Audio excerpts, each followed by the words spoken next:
Alors, les organisations, certaines organisations syndicales et de lycéens et d'étudiants se sont réunies et ont décidé une journée de mobilisation le 5 octobre prochain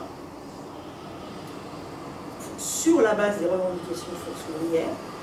Et je ne vous les liste pas toutes, mais je vous donne les principales. La première, c'est la hausse générale des salaires, parce qu'il y a quand même un problème de salaire dans ce pays. Et on voit qu'on a commencé à faire bouger les lignes. On commence à le voir, puisque je crois que c'est les Échos de la semaine dernière qui titraient « La hausse des salaires s'invite à Matignon ». Et vous avez vu que le ministre de l'économie commence à faire, le maire, commence à faire un peu de pied au patronat en disant « Là, ça serait quand même bien que vous augmentiez les salaires ». Alors, on n'est pas dupe, hein, parce qu'il y a un problème de recrutement. Vous l'avez vu, cette période post-crise sanitaire montre que là où certains prédisaient une flambée du chômage, c'est plus un problème de recrutement. Donc on peut se dire que, bon, on n'est pas trop dupe non plus, mais je pense que c'est le moment justement d'enfoncer le clou. Hein, si les patrons ont besoin de nous, là, il faut leur dire qu'il faut qu'ils nous augmentent. Ça, l'augmentation des salaires.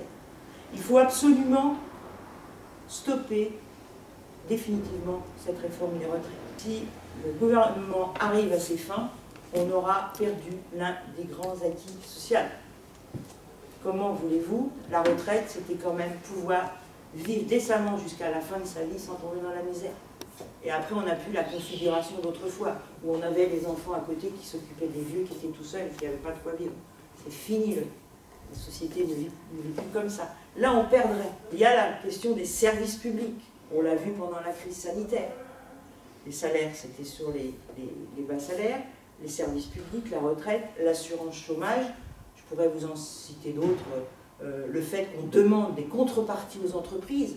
Depuis 1 an, on a aidé les entreprises à coups de milliards, et c'est tant mieux pour pas que l'économie s'effondre. Mais en contrepartie, aujourd'hui, il faut qu'elles répondent. Et il faut qu'elles disent ce qu'elles font de l'argent. Parce qu'il y en a qui récupèrent l'argent, notre argent, pour 3 mois après aller délocaliser à l'autre bout du monde parce que la main-d'œuvre est moins chère. Il faudra être nombreux dans la rue le 5 octobre.